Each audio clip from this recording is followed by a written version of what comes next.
We'll wait on everybody to join us.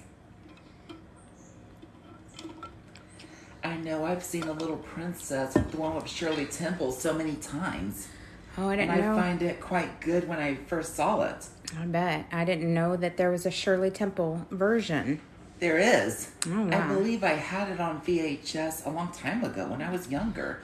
Among the other Shirley Temple movies I've ever had on VHS. You had a lot of Shirley Temple movies on VHS, didn't you?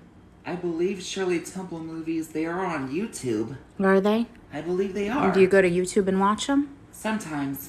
And that's... At least on my hard drive, I have one of them, The Little Princess.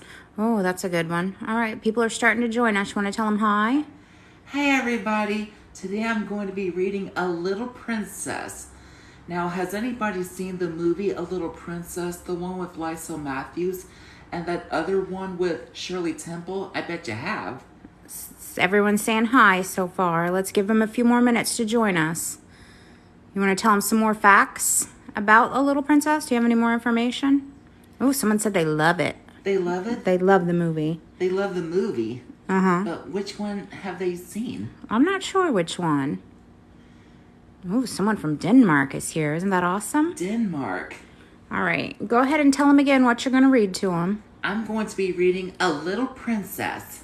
And this is a golden book, huh? A golden book. Something I've not ever read before. But I know you all will love it. All right. We'll start reading. Here goes. Let the story begin. Sarah Crew was just 7 years old when she went on a long journey with her father.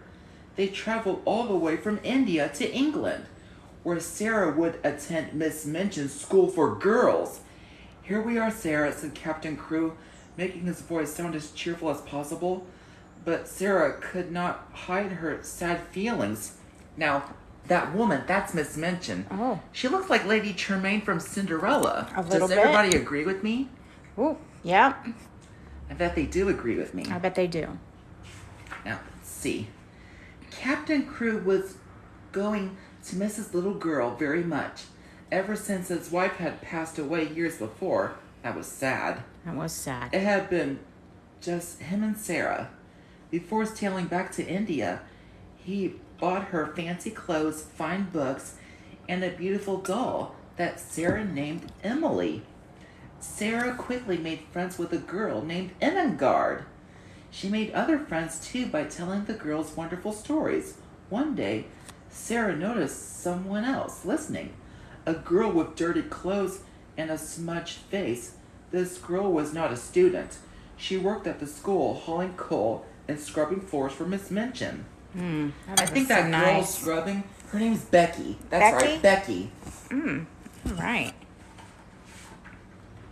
Let's see. The servant's girl's name was Becky. I was right. It is. Even though it was against the rules, Sarah often invited Becky to her pretty room to hear more stories, have some food, and get warm by the fire. Sarah's kindness made Becky very happy. Once, I was standing in the street and I saw a real princess, Becky told Sarah. You remind me of her. Sarah wondered what it would feel like to be a princess and do good things for people. I think I will begin pretending I am a princess, Sarah said. Well, isn't that a lovely room? It is a lovely and room. And a table. Oh, treats. With treats. Like a tea party, which I wish I would have. Oh, I know. On one afternoon, there was exciting news for Sarah. Captain Crew had sent a letter describing the work he was doing with an old friend. They planned to dig mines and search for diamonds. It seems the seven dwarfs aren't the only ones to dig mines and search for diamonds. Guess not. If you thought they were, think again. If they were successful, Sarah and her father would be as rich as royals. Then, on Sarah's 11th birthday, she received another letter, one that changed everything. Sarah was told that Captain Crew was never found, had never found the diamonds. He had become very ill and passed away. Suddenly, Sarah had no family, no money, and no place to go. You are like Becky now, said Miss Minchin. You must work for your living. Ooh, Goodness me. Miss Minchin's not too nice. Miss Minchin is evil. I guess so. Miss Minchin took away Sarah's beautiful clothes. She moved Sarah out of her lovely bedroom and up to a dreary room in the attic near Becky's room. The bed was hard. The wind howled through the window panes and rats scurried across the cold, bare floor. Goodness me. Oh, This is wow. something like out of Cinderella. Kind of, yes. Goodness me. Goodness. Sarah tried to find things to make herself happy. Watching the sparrows hopping around on the rooftops, Sarah felt as if she had the sky and the world to herself. Gazing at the attic windows in the empty house next door, she hoped someone nice would move in so they could visit each other. Ooh. Aren't those birds lovely? Even when they tweet, the way they tweet is like a little song. It is. It almost looked like Cat was gonna get the bird. Ooh, don't want that. One day, Sarah had a big surprise. A monkey came in through her window. A man named Ramdas quickly climbed in to retrieve him. He recently moved into the house next door, along with a gentleman from India, who was searching for the daughter of an old friend. When Ramdas got back home, he told the gentleman all about the girl who looked like a beggar, but spoke and acted like a little princess. It was hard being a servant. Sarah was often cold and hungry, even then. Sarah decided she would always remain a princess on the inside. She found money in the street one day and used it to buy 6 buns at the bakery. Sarah planned to eat them all until she saw a girl who looked even hungrier than she was. Sarah gave the girl 5 buns, but kept just one for herself. Isn't that monkey cute? Oh, And all those treats at the bakery, aren't they delicious? I bet they are. Even the buns. Yep. That's something, all right. That is. That night, Sarah was pleased to have a visitor in her room. Emmengard had brought a hamper of food to share with Sarah and Becky. Let's pretend it's a fancy party, said Sarah, decorating the table with Emmengard's shawl.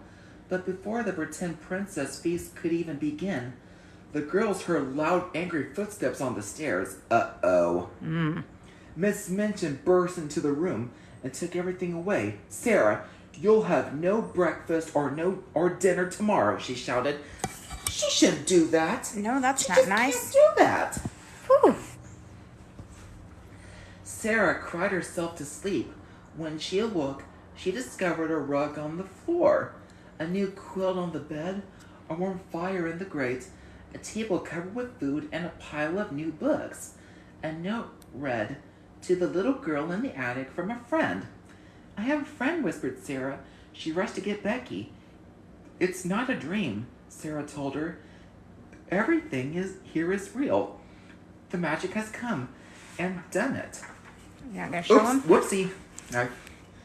Well, isn't that lovely? That is lovely. I wish I could have a room as fancy as this. Oh, that is fancy. Don't you wish you could have a room as I fancy like do. that? Me too. More surprises continued to arrive. Sarah was feeling happy and healthy for the first time in years. One night she heard a strange sound. She opened her window and saw her neighbor's monkey on the roof.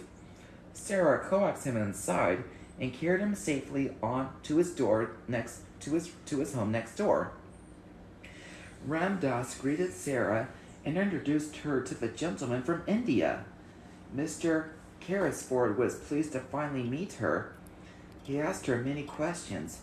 Soon he realized that the little girl who lived in the attic was the very girl he'd been searching for. Wow, isn't that something? That is. Mr. Carrisford explained that Captain Crew had been his friend, like Sarah's father. He had also become ill while searching for the diamonds, but he had recovered. And then he found millions of diamonds. That was when he vowed to find Captain Crew's daughter and take care of her. "I've been looking for you for 2 years," the gentleman said, "and I was at Miss Minchin's all this time," Sarah said in a whisper, "right next door." Sarah never went back to Miss Minchin's. She had a home again, and people cared for her more money than she could imagine. Becky had a home too when she came to live with Sarah and Mr. Carrisford. Ooh. Isn't Mr. Carrisford handsome? Oh, he is handsome. And now that he adopted Sarah and Becky, they're sisters now. Wonderful. Not long afterward, Sarah made a visit to the bakery she'd gone to when she was starving. She asked the baker woman to always offer buns to any hungry children who stopped by. Then please send the bills to me, she said. Rich or poor, Sarah was happy when she was able to help others, just as a princess would. The end. Isn't that a lovely story? It is a lovely story. Would anyone ever in real life offer buns to any people who are hungry? I would hope so. Ooh, let me shut that. And how would they feel if they received rolls of all hungry people? If they received rolls, I think they'd be so thankful. Especially if they're buns. Right? They would love it. They'd be happy. I always like the ending of A Little Princess. Oh, me too. And for those of you that missed the reading, it'll be on YouTube later. That link is in his bio, and he's going to read again at 7 p.m. tonight. Yes, I am. All right, you want to tell anybody anything else? Now, my favorite character from A Little Princess is Sarah Crew. Who's anyone's favorite character from A Little Princess? Well, we'll wait and see if anyone can answer. I have seen the 1995 cartoon version of A Little Princess.